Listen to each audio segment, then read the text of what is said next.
लेक्षणम् विषीदन्तमिदं वाक्यमुवाच मधुसूदनः।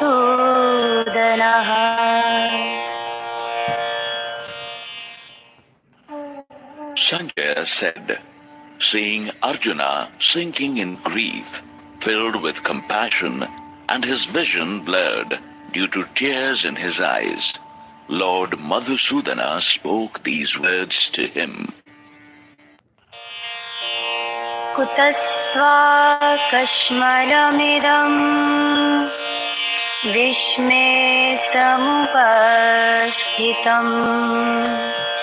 अनार्यदुष्टमस्वर्ग्यम् अकीर्तिकरमर्जुना। Lord Krishna said, O Arjuna, how have you developed such an attachment in this moment of crisis? It is inappropriate for a noble person, for it will neither bring you glory, nor will it lead you to heaven. क्लेब्यं स्मागमः Partha नैतत्त्वयोपपद्यते शूद्रं हृदयदौर्बल्यं त्यक्त्वोत्तिष्ठ परन्तप।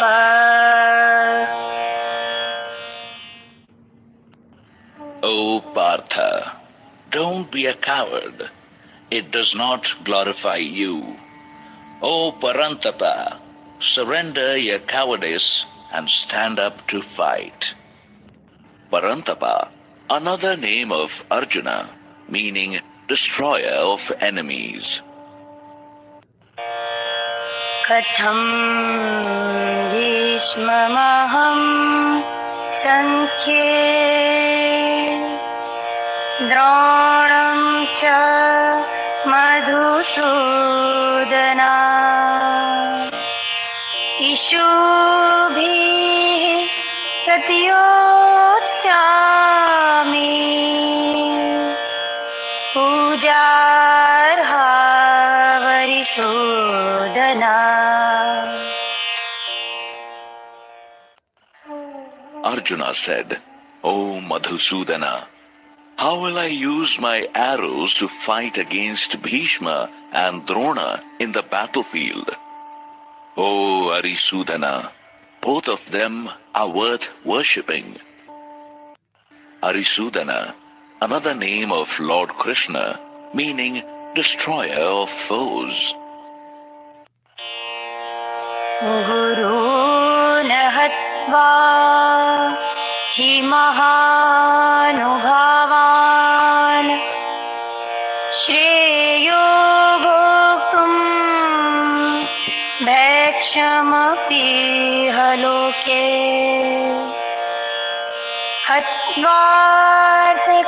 हत्वार्थकामांस्तु गुरूनिहैव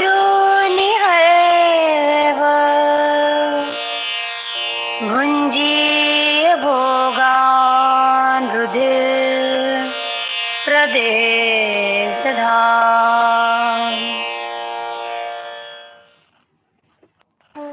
I consider it better to survive on alms rather than killing my noble teachers. If I kill them, all my enjoyments of wealth and fulfilled desires in this world will be stained with their blood. न चैतद्विद्मः कतरन्नो गरीयो यद्वा जयेम यदि वा नो जयेयुः यानेव हत्वा न जिजीविषामस्ते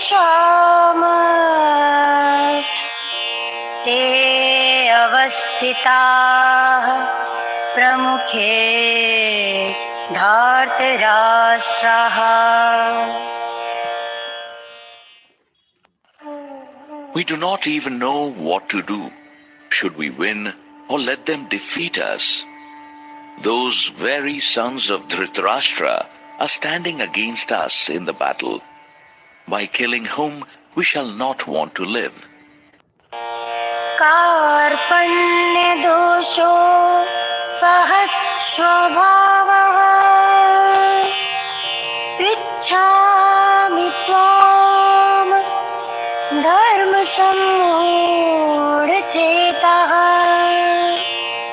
यच्छ्रेयः स्यान्निश्चितं ब्रूहि तन्मे शिष्यस्तेऽहं शाधि मां त्वां प्रपन्नम्.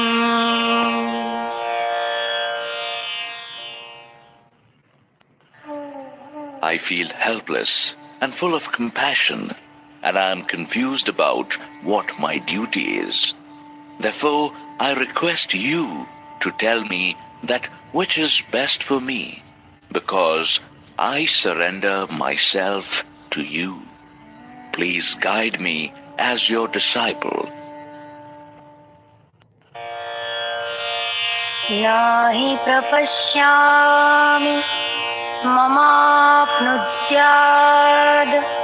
यच्छोकमुच्छोषणमिन्द्रियाणाम् अवाप्य भूमावसपत्नवृद्धम् राज्यं सुराणामपि चाधिपत्यम्.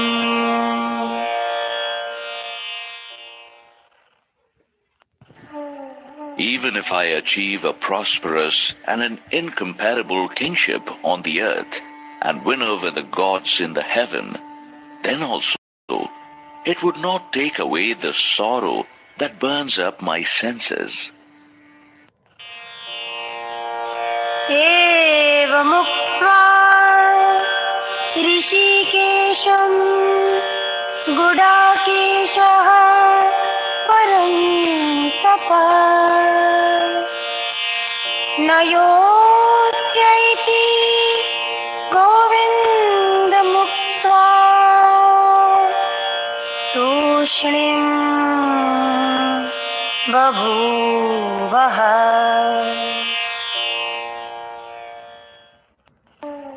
Sanjaya said, having spoken this to Lord Krishna, Arjuna said, O Govinda, I will not fight, and became silent. तमुवाच ऋषिकेशः प्रहसन्निव Bharata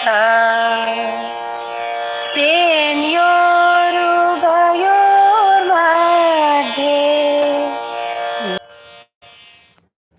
O descendant of Bharata, Dhritarashtra, then with a gracious smile, Lord Rishikesha spoke these words to Arjuna, who was depressed in the center of the two armies. Rishikesha, another name of Lord Krishna, meaning the Lord of the senses.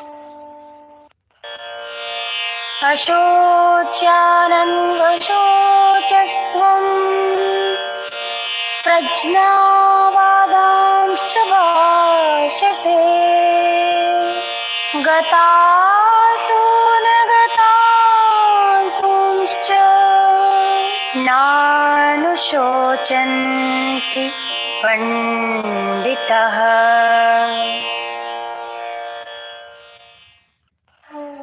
Lord Krishna said, you grieve for those who are not worth being grieved for, and yet you speak like a wise man. But the wise grieve neither for the dead nor for the living. न त्वेवाहं जातु नासं त्वं नेमे जनाधिपः न चैव न भविष्यामः सर्वे वयमतः परम्.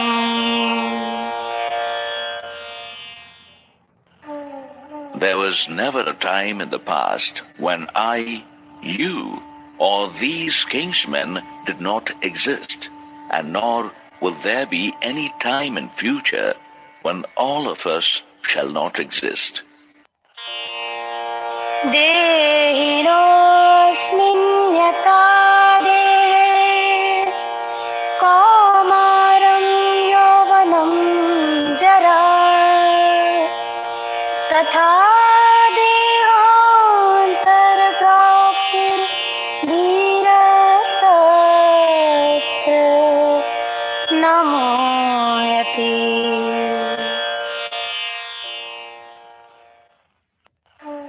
Just like the soul experiences childhood, youth, and old age through this body, it will experience the same when it takes another body. A wise man does not get affected by this. मात्रा स्पर्शास्तु कौन्तेय शीतोष्ण सुखदुःखदा आगामपायिनो नित्यांस्तां स्थितिक्षस्व भारत.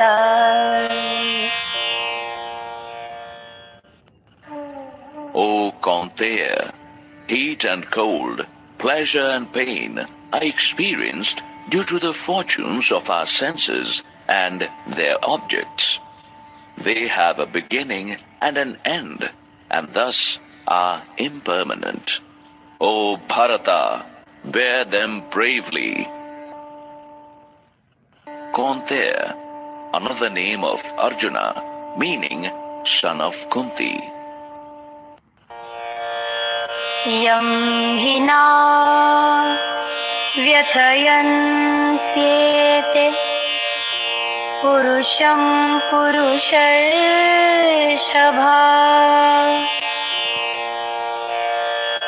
समदुःखसुखं धीरं सोऽमृतत्वाय कल्पते.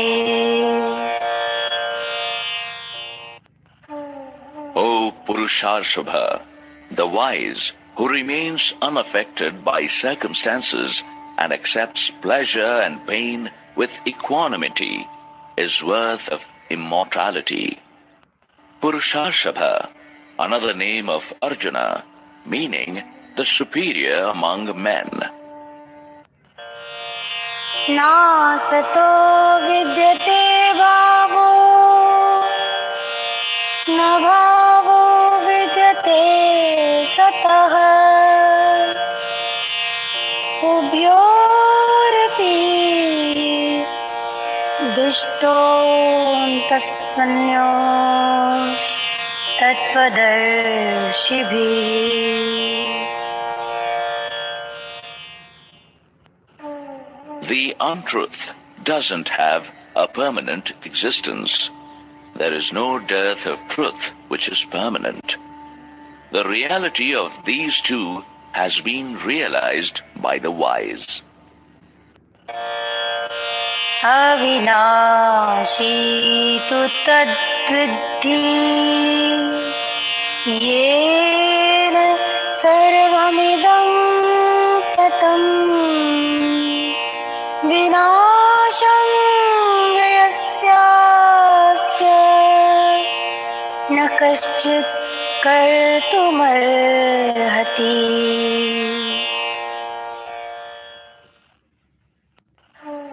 You should know this indestructible consciousness, which is all pervasive, nothing can destroy it.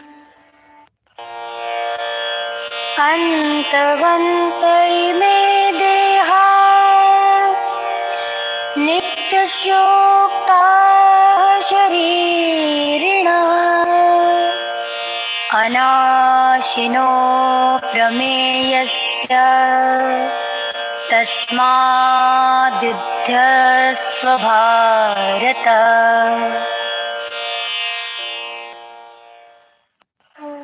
The self that resides in these mortal bodies is eternal and indestructible.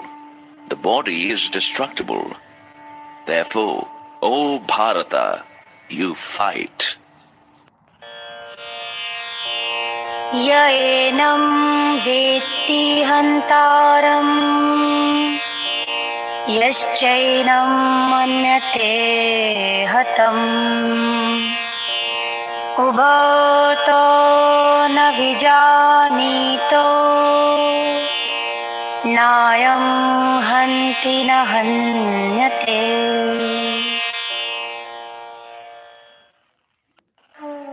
He who thinks that the soul kills and he who thinks of it as dead are both ignorant.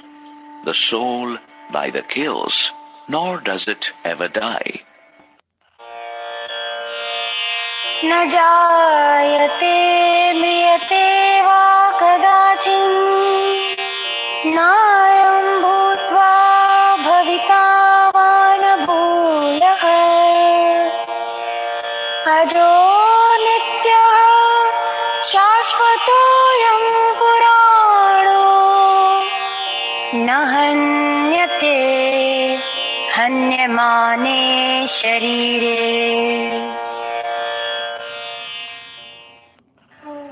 The soul is never born, nor does it ever die. After coming into existence, it never ceases to be again. It is unborn, eternal, everlasting, and most ancient. It never dies, even if the body is dead.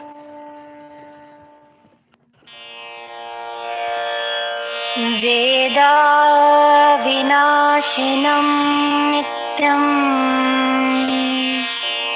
य एनं मजं व्ययम् कथं स पुरुषः पार्थकम् घातयति हन्तिकम्.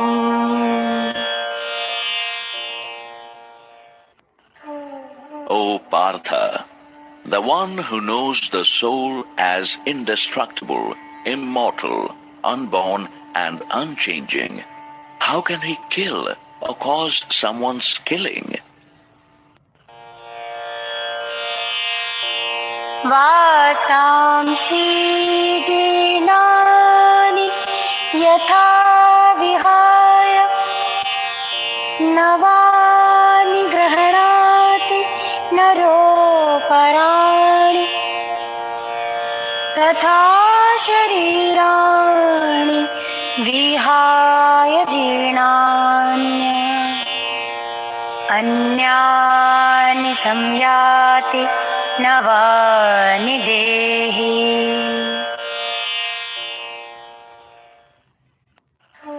Just like a man discards his worn-out robes and puts on the new ones, similarly, the soul throws off its worn-out body and enters a new, fresh one.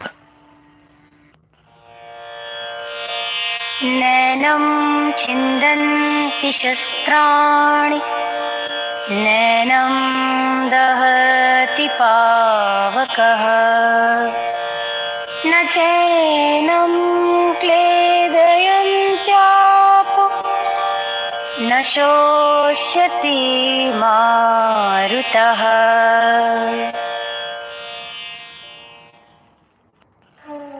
The weapons cannot cut the soul. Fire cannot burn it. Water cannot wet it, and wind cannot dry it. अच्छेद्योऽयं दाह्यो यं क्लेद्यो शोष्य एव च नित्यः सर्वगतः. The soul cannot be cut, burnt, wetted, or dried up. It is eternal, omnipresent, unchanging, immovable, and most ancient, with an unshakable nature. अव्यक्तो यमचिन्त्यो यमविकार्यो यमोच्यते तस्मादेवं विदित्वैनं नानुशोचितुमर्हसि.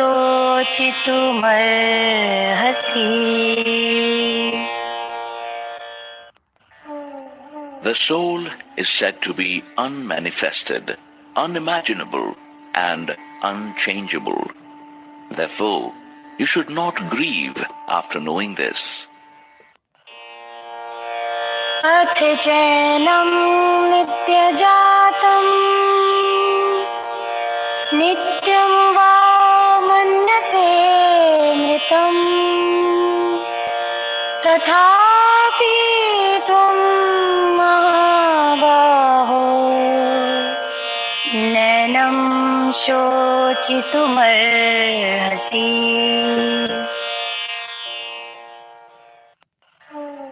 O Mahabaho, if you think of the soul as constantly being born and constantly dying, even then you should not grieve. Mahabaho, another name of Arjuna, meaning the mighty armed one. जातस्य हि ध्रुवो मृत्युर्ध्रुवं जन्म मृतस्य च तस्मादपरिहार्येऽर्थे न त्वं शोचितुमर्हसि.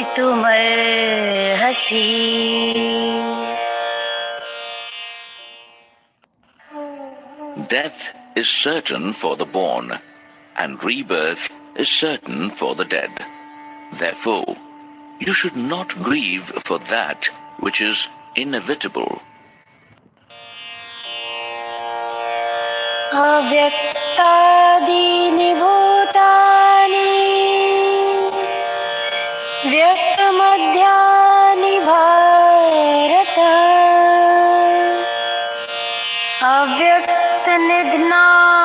अव्यक्तनिधनान्येव तत्र का परिदेवना.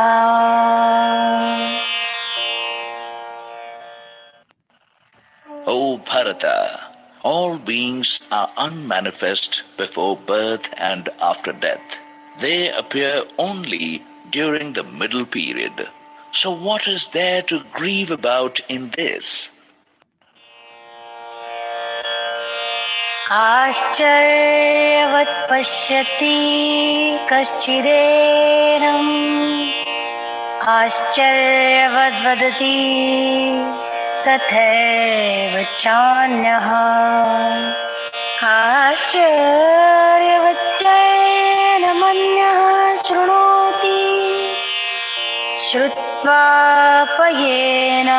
वेद न चैव कश्चित्. Some people see the soul as a wonder. Some describe it as a wonder, and some hear it as a wonder. But even after hearing of it, no one is able to understand it. देहि नित्यं वध्योऽयं देहे सर्वस्य भारत तस्मात् सर्वाणि भूतानि न त्वं शोचितुमर्हसि.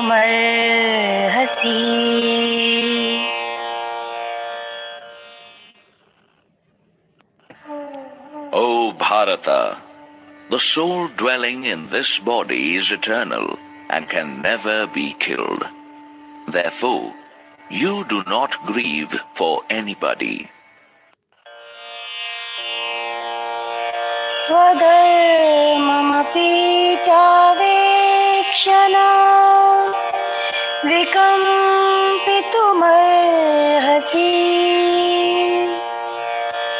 धर्मयाद्धि युद्धात् श्रेयोऽन्यक्षत्रियस्य न भेद्यते. Therefore, considering your own duty, you should not be hesitant to fight, because there is nothing greater than a righteous battle for a Kshatriya, warrior. यदृच्छया चोपपन्नम् स्वर्गद्वारमपावृतम् सुखिनः क्षत्रियः पार्थ लभन्ते युद्धमीदृशम्. O Partha, those Kshatriyas are blessed who get an opportunity to fight such a battle that is an open door to heaven. अथ चेत्त्वमिमं धर्मयं सङ्ग्रामं न करिष्यसि ततः स्वधर्मं कीर्तिं च हित्वा पापं वाप्स्यसि.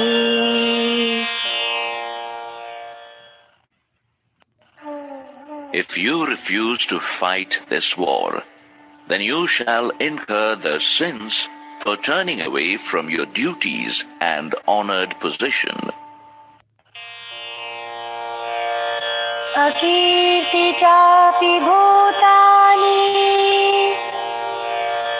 कथयिष्यन्ति ते व्ययाम् सम्भावितस्य च कीर्ते मरणादतिरेच्यते.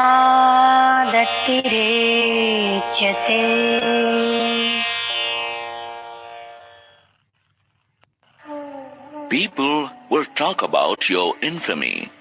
For a respectable man, infamy is worse than death.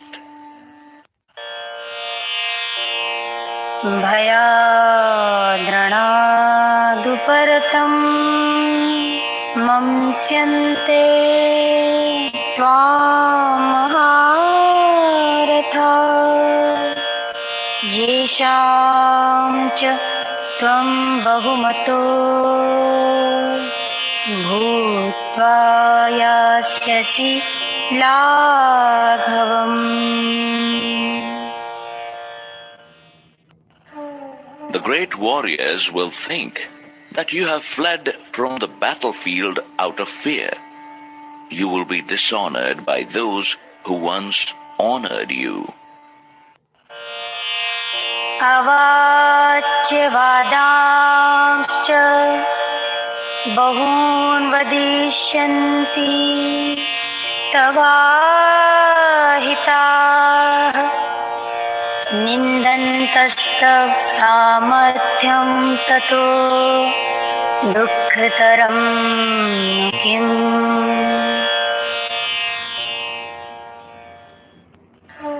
Your enemies will make fun of your capabilities and mock at your cowardice. What will be more painful for you? हतो वा प्राप्स्यसि स्वर्गम् जित्वा वा भोक्ष्यसे महीम्. तस्मादुत्तिष्ठ कौन्तेय युद्धाय कृतनिश्चयः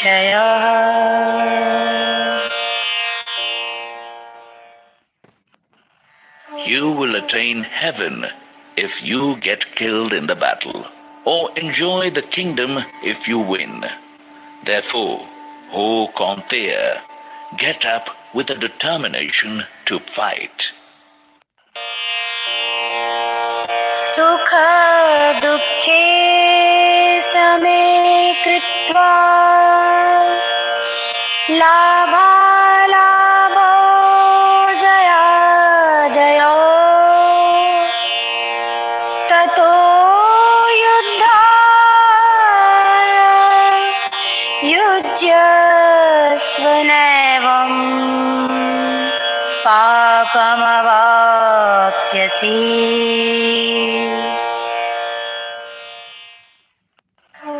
Treat happiness and sorrow, gain and loss, victory and defeat with equality, and then get ready for the battle. Thus, you will not incur any sin. Esha te abhihita sankhye buddhir yoge tvimam shृणु buddhya yukto yaya partha karma bandham prahasyasi.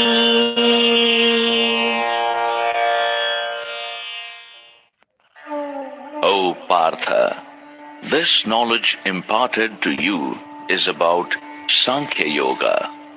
Now listen to this wisdom of Karma Yoga, which can get you rid of the bondage of actions.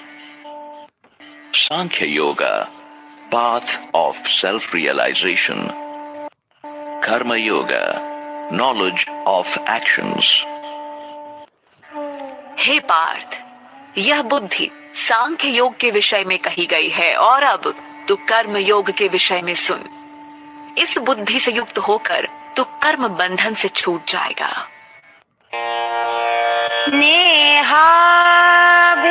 नेहाभिक्रमनाशो अस्ति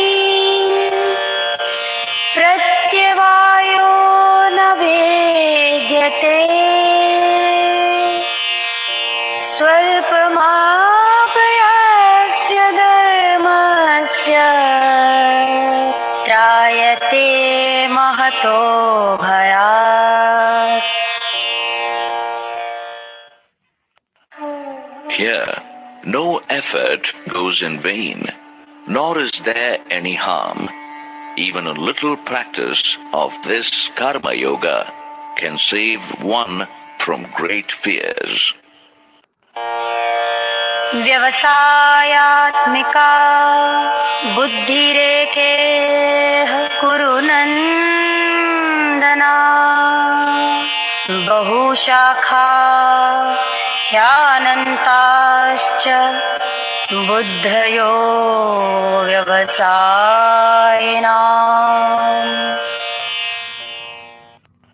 O Karunandana, on this path of dharma, the wise mind is single and one-pointed, but the minds of unwise people have many types and endless thoughts. Karunandana, another name of Arjuna, meaning the joy of the Kurus. यामिमां पुष्पितां वाचं प्रवदन्त्यविपश्चिताः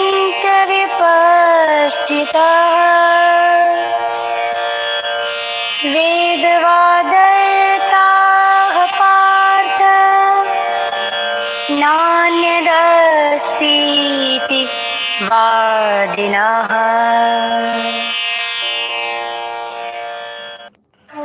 O Partha, the unwise people speak flowery speeches of the Vedas and claim that there is nothing higher than seeking the heaven. Vedas, scriptures. कामात्मानः स्वर्ग परा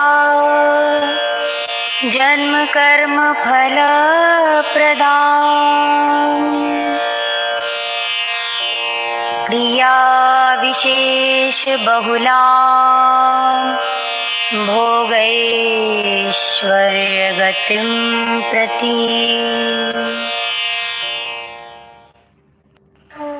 Their minds are full of desires and have heaven as their goal, and describe different rituals and actions to achieve it. भोगेश्वर्य प्रसक्तानां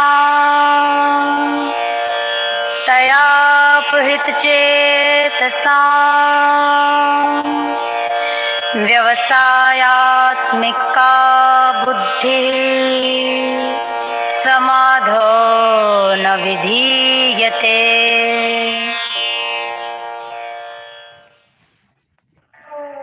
Those who get stuck to pleasure and wealth and are carried away by the speeches offering heavenly rewards, they are unable to establish one-pointed conviction in their minds towards the divine.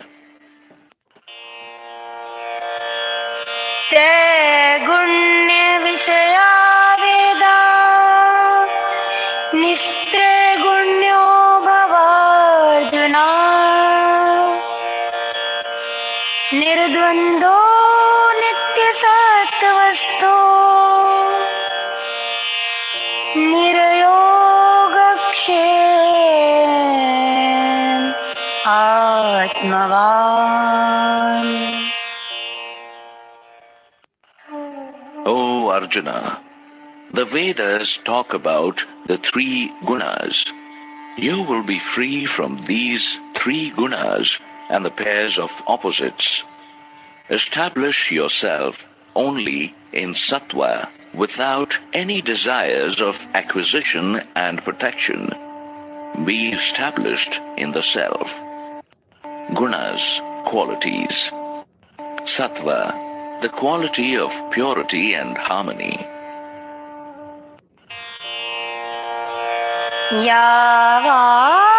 यावानर्थ उदपाने सर्वतः सम्प्लुतोदके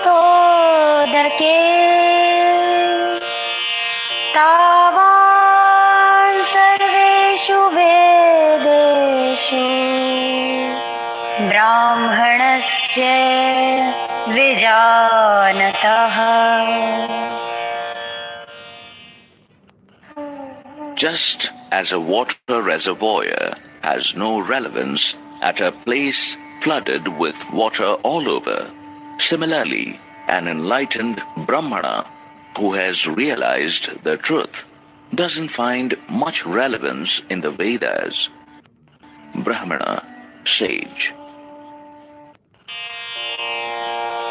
कर्मण्येवाधिकारस्ते मा फलेषु कदाचन मा कर्मफलहेतुर्मा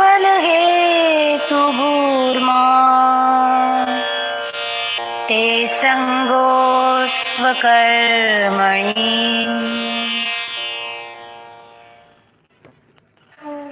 Your right is to only act, but never for the results. Don't let the rewards to be the motive of your actions, nor get attached to inaction.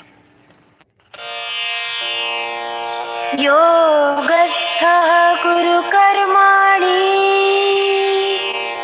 सङ्गं त्यक्त्वा धनञ्जय सिद्ध्यसिद्ध्योः समो भूत्वा समत्वमयोग उच्यते.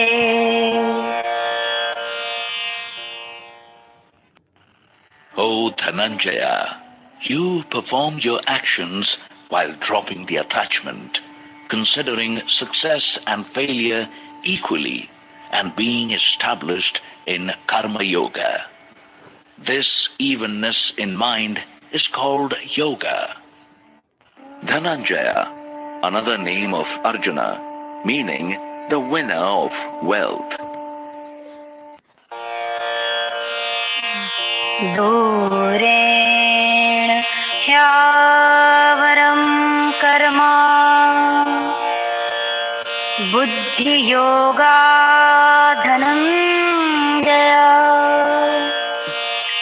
बुद्धो शरणं मनविच्छ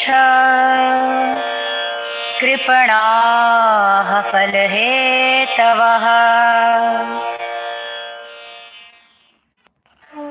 Actions performed with attachment to their result are far inferior to the ones performed with wisdom. Therefore, O Dhananjaya, you seek shelter in wisdom. Those who act with the motive of the results are miserable. बुद्धि युक्तो जातीह उभे सुकृत दुष्कृते तस्माद्योगाय युज्यस्व योगः कर्मसु कौशलम्.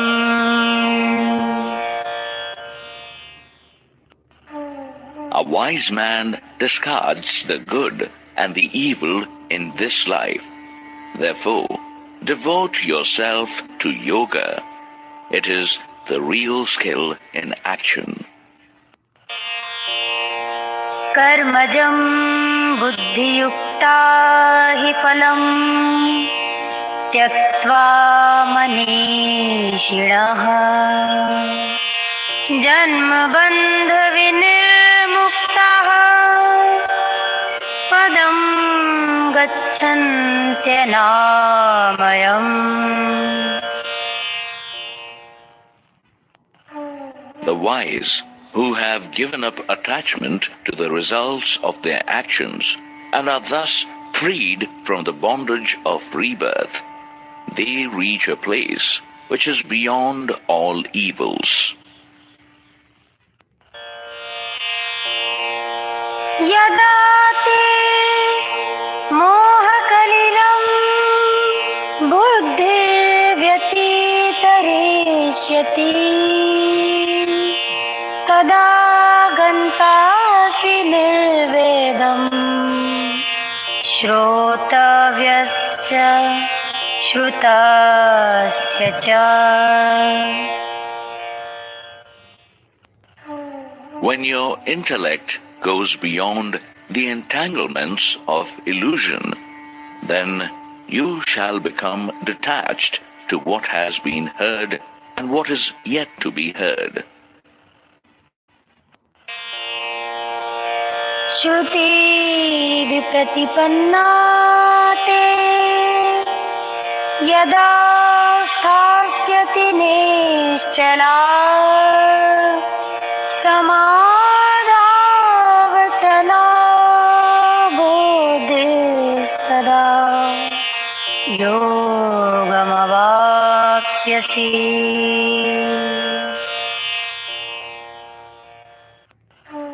Confused by the text of the Vedas, when your intellect will stand unshaken and steady in the self, then you shall attain enlightenment. स्थितप्रज्ञस्य का भाषा समाधिस्थस्य केशवा स्थितधीः किं प्रभाषेत किमासीत व्रजेत किम्.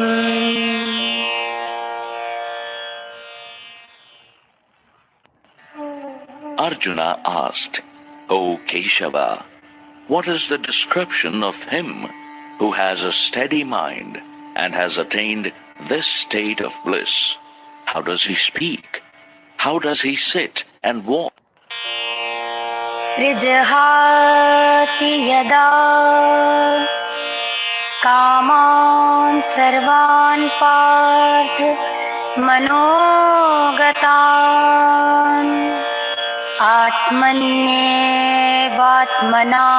तुष्टः स्थितप्रज्ञस्तदोच्यते.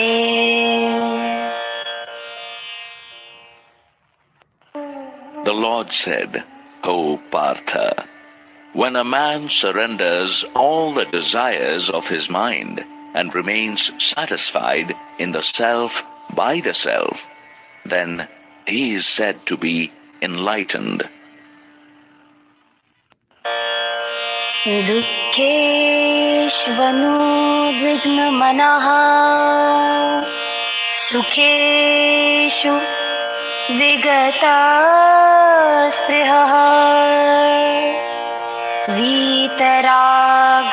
वीतरागभयक्रोधः स्थितधीर्मुनिरुच्यते.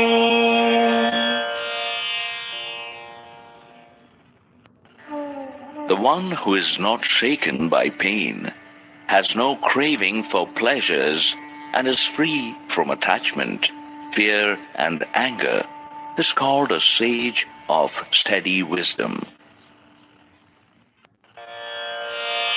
यः सर्वत्रानभिस्नेहस्तत्तत्प्राप्य शुभाशुभम् नाभिनन्दति न द्वेष्टि तस्य प्रज्ञा प्रतिष्ठिता.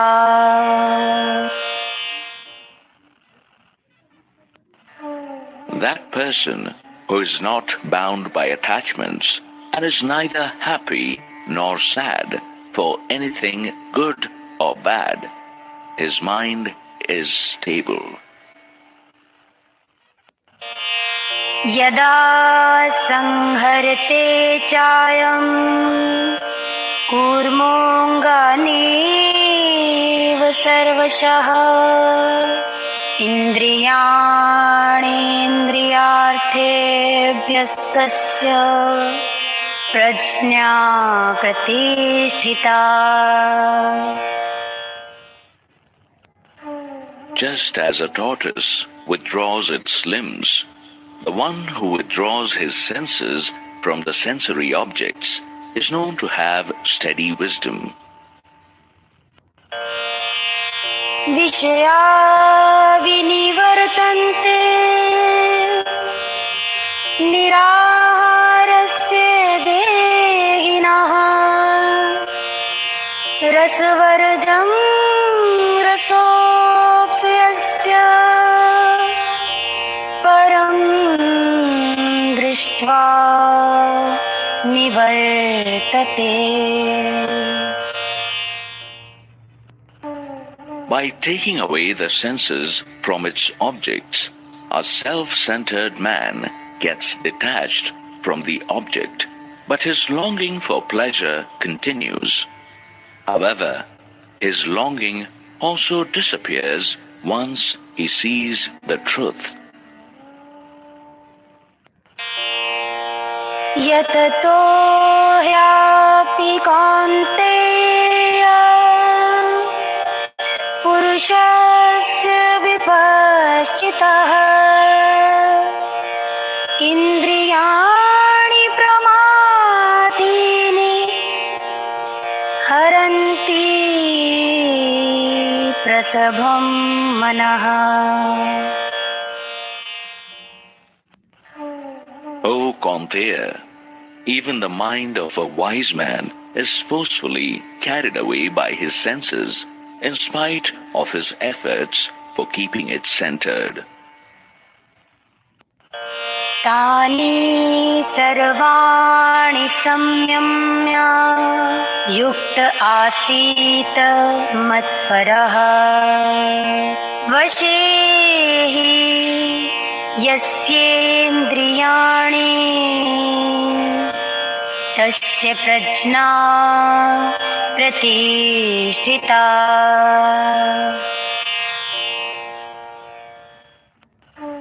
Therefore, having controlled all his senses, one should remain in meditation, concentrated on me as supreme. For The one whose senses are under control, his mind is established in wisdom. ध्यायतो विषयान् पुंसः सङ्गस्तेषुपजायते सङ्गात् संजायते कामः कामात् क्रोधोऽभिजायते. Thinking about sensory objects leads to attachment for them. Attachments give rise to desires. Unfulfilled desires bring anger. क्रोधात् भवति सम्मोहः सम्मोहात् स्मृति विभ्रमः स्मृतिभ्रंशात् बुद्धिनाशो बुद्धिनाशात् प्रणश्यति.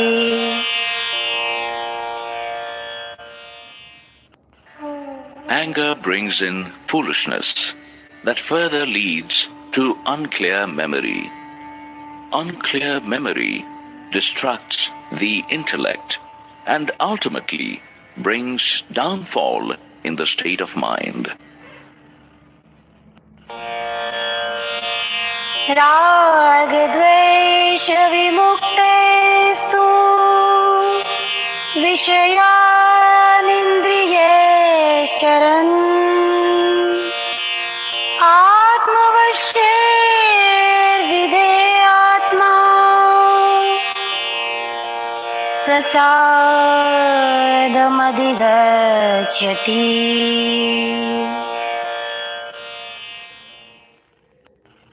A self-controlled man, free from attraction and hatred, who moves through the happenings with his senses under control, he attains peace.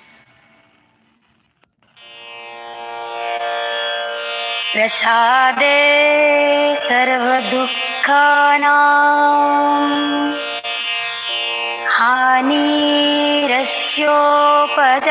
हानिरस्योपजायते प्रसन्नचेतसो ह्याशु बुद्धिः पर्यवतिष्ठते. Having attained peace, he becomes free from misery. Thus, with a peaceful mind, the intellect becomes steady soon.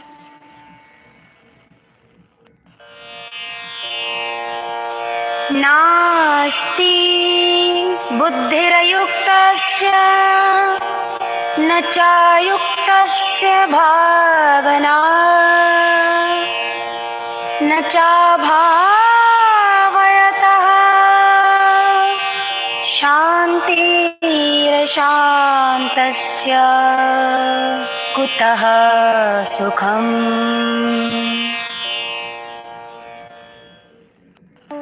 A man with uncontrolled senses and mind can neither have a firm intellect nor can he meditate. There is no peace without meditation. How can there be happiness without peace? इन्द्रियाणां हि चरतां यन्मनोनुविधीयते तदस्य हरति प्रज्ञां वायुर्नावमिवाम्भसि. When the mind follows the line of objects through the wandering senses, then it takes over a man's wisdom, just as a strong wind takes over a boat on waters. तस्माद्यस्य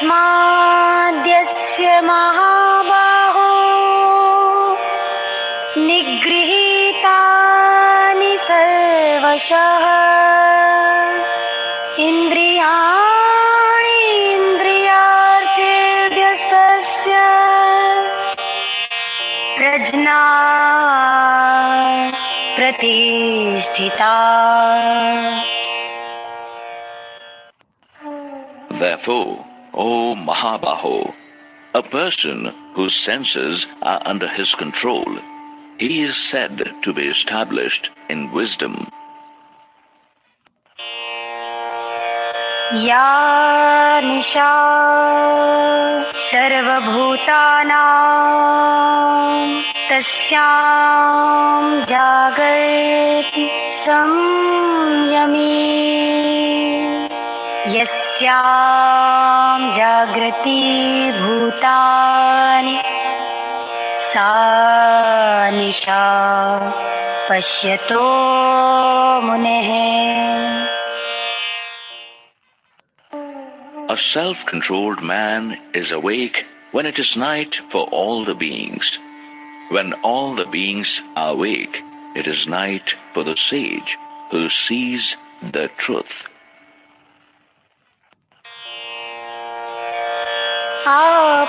आपूर्यमाणं चल प्रतिष्ठम् समुद्रमापः प्रविशन्ति यद्वत् तद्वत् कामायं प्रविशन्ति सर्वे स शान्तिमाप्नोति न कामकामी.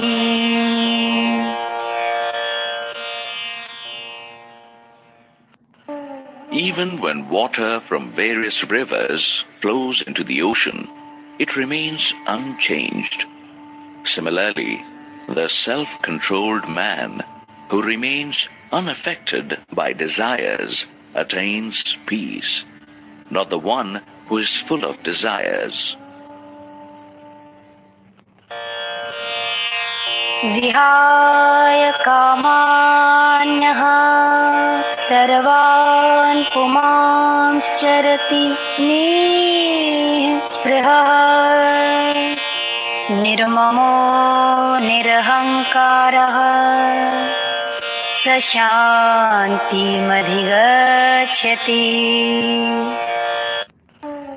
A person who sacrifices his desires moves ahead without any craving, sense of possession or ego. He attains peace. एषा ब्राह्मी स्थितिः पार्थनैनां प्राप्य विमोहति. स्थित्वा स्यामन्तकाले अपि ब्रह्मनिर्वाणमेच्छति. O Partha, this is the supreme state. Having attained this state, no one is deluded. Being established in this state, one can experience Brahma even at the time of death.